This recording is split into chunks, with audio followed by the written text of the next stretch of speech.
Bonjour. Alors dans une des vidéos précédentes, on a brièvement touché au rapport entre la psychologie et puis la spiritualité, c'est-à-dire ce fond de l'esprit silencieux, et quel était le rapport. Alors, il y en a qui vont vous dire, eh ben, pour arriver à l'éveil, on va dire, ou l'union à Dieu, il faut nettoyer. Il faut nettoyer la psyché, il y a des choses qui nous empêchent d'y arriver. Et c'est ça qui, voilà, ça nous gêne, donc il faut qu'on connaisse ce qu'on est, qu'on sache qui on est, qu'on comprenne nos mécanismes psychologiques, et cetera. Et donc ça, c'est antérieur à la descente dans le silence. Alors ça, vous pouvez le croire si vous voulez. Je vous dis juste que ça marche pas, hein, parce que vous allez vous perdre dans la prison de l'ego, c'est-à-dire vous allez observer, vous allez regarder. Ah oui, non, mais là j'ai un problème avec ceci, avec cela. Et puis ah oui, mais ça vient de mon enfance. Et puis machin, et puis truc. Et puis déjà, le simple fait de juste en être conscient, ça suffit pas pour faire en sorte que ces conditionnements-là soient inefficaces. Alors, vous allez me dire, oui, mais on peut pas quand même arriver comme ça dans l'ouverture de la conscience, la grande conscience, dans l'ouverture de l'éveil, comme ça. Eh ben si, si. Et en fait, comment ça se passe? Eh ben c'est pas simple, non, c'est pas compliqué du tout, c'est très simple. C'est qu'en fait, et ça, aucun frein psychologique vous en empêchera, c'est de revenir dans la présence à votre corps, d'être totalement présent à votre corps qui s'arrête pas à cette limite, mais à la vue, à l'écoute, enfin au monde en fait, hein, dont vous êtes quelque part, vous êtes au centre de ce monde parce que votre conscience individuelle, elle est posée là. Ça n'empêche pas d'être infinie, mais elle a un point d'ancrage dans la réalité. Et en fait, ça, personne ne peut vous empêcher de le faire.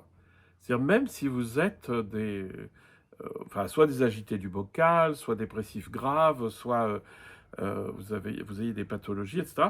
Alors, il y a des fois des choses qui vous freinent pour être présent à votre corps, des blocages, des machins, mais enfin, je veux dire, votre corps, vous l'avez tout le temps avec vous. Le monde qui est autour de vous, vous l'avez tout le temps avec vous. Les perceptions, vous les avez tout le temps.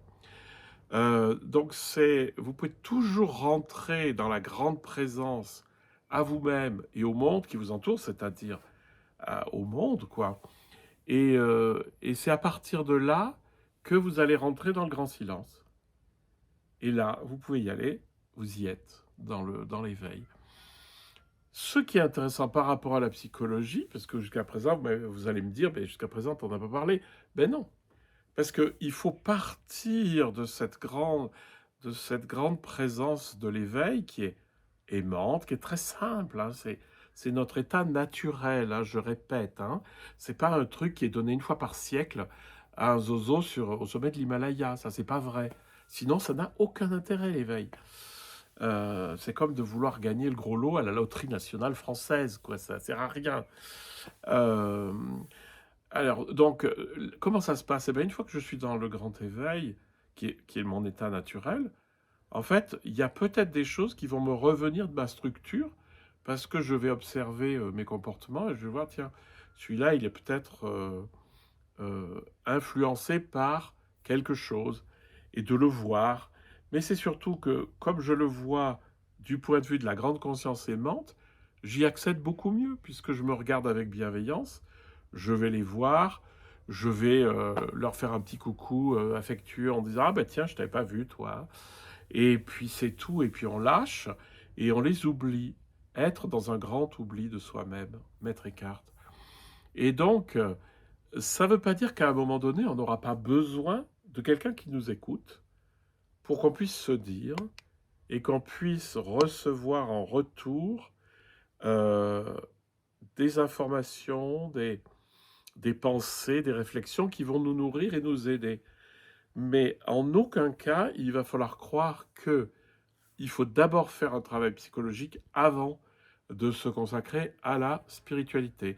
C'est une impasse et j'adore, je vous ferai pas la photo, mais à Valence, donc la ville à côté là, il y a une impasse qui s'appelle l'impasse Lacan et chaque fois ça me fait beaucoup rire.